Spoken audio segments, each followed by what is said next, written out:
I did want to talk about the thing that's most present is this, this vaccine mandate that the government put in place so that truckers can't pass by the border. Now, you can imagine the difficult place that the government was in from a policy perspective, and even companies were in from a policy perspective. I mean, Yep. basically, okay, you got to get vaccinated. Many organizations have fired lots of employees because Yes. they put in a mandate, so it's not unusual.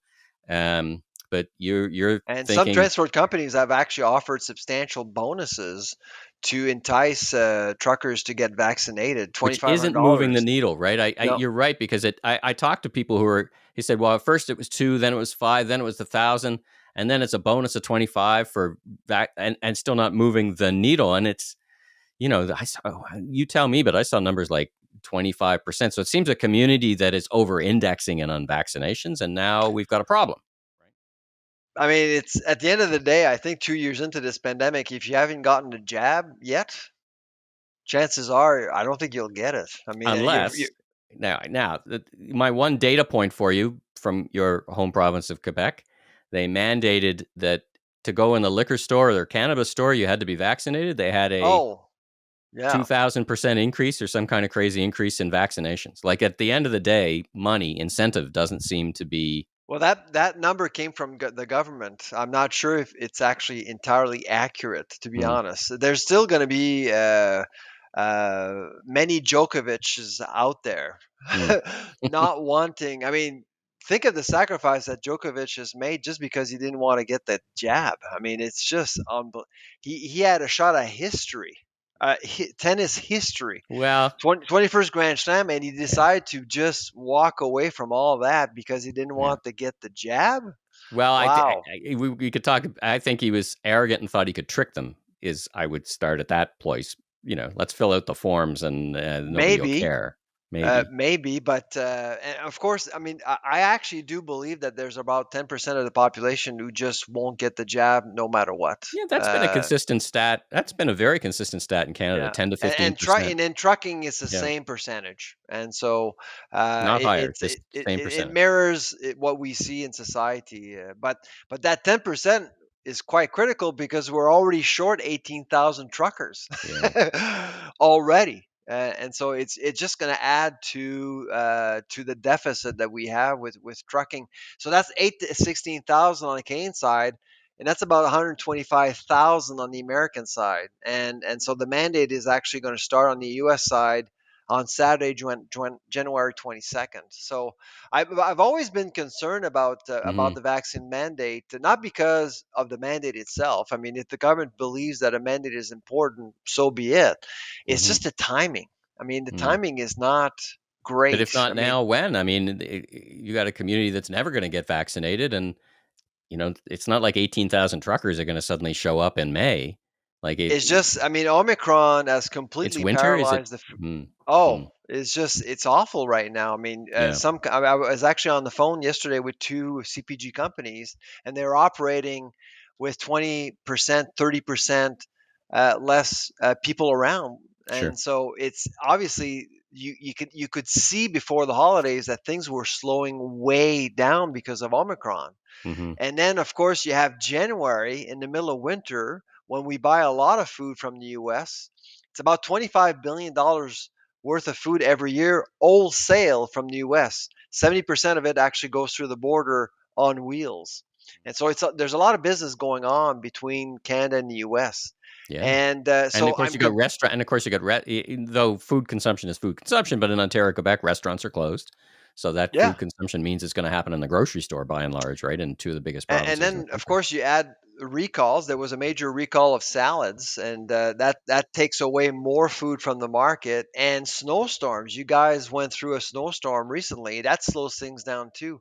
I just felt that really this mandate adds fuel to the fire at the worst time. Yeah, I think it would have been more prudent for the government to just wait until we're done S- with s- Omicron. Spring or Uh, something, if all goes well, at least the. because Mhm. I got a couple of memos last night from some from CPG companies in confidence, and it's not. I mean, the worst is yet to come. I mean, we're going to see. I'm predicting that we're going to see some grocery stores temporarily close as a result of what's going on right now, because you just can't operate all of the stores right now Yeah. that are and have them half empty. You Hmm. can't do that. So Hmm.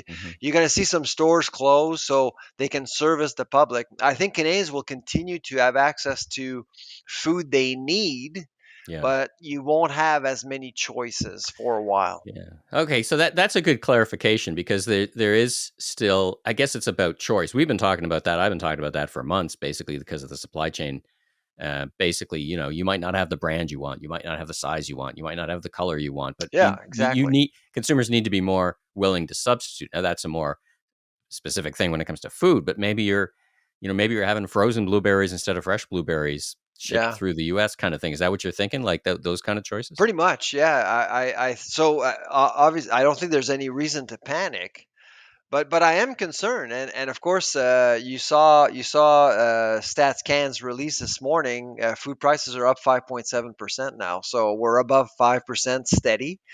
So inflation, As because you you take, predicted, in the as we Canada's food predicted price report. exactly, Yeah. and so as we take more truckers out of the system, the economics of food distribution in North America is simply this for Canada. If you want truckers to service Canada with fewer people around, you got to pay them more. Right. You Yeah. got to pay them Or put it more. on an airplane. I mean, you can put it on an airplane if you could And find one. and and flying is more expensive too. And so that's really the reality. So I actually do think that there's going to be some food, not as much as we used to see, but there's going to be Hmm. some food for the next little while. But that food is going to get more expensive, unfortunately. So this, Yeah, you're not. You know, you don't feel you're not concerned at all about what's going on. yeah, yeah. I mean, I'm concerned. I'm concerned about the public policy implications of not imposing the mandate, because all kinds of people have lost their jobs because of the mandate. It's a very difficult place for governments and businesses to be in. I'm always a little glass half full. The creativity and ingeniousness of the CPG companies, the Well, I grocers, think the Quebec government, when they changed their minds with the vaccine mandate yeah, in that's a healthcare of all places, they were going to lose 2,000 people, and they decided to change their minds. But they did put in place specific protocols to mhm, make sure that both patients and employees, were able to coexist safely.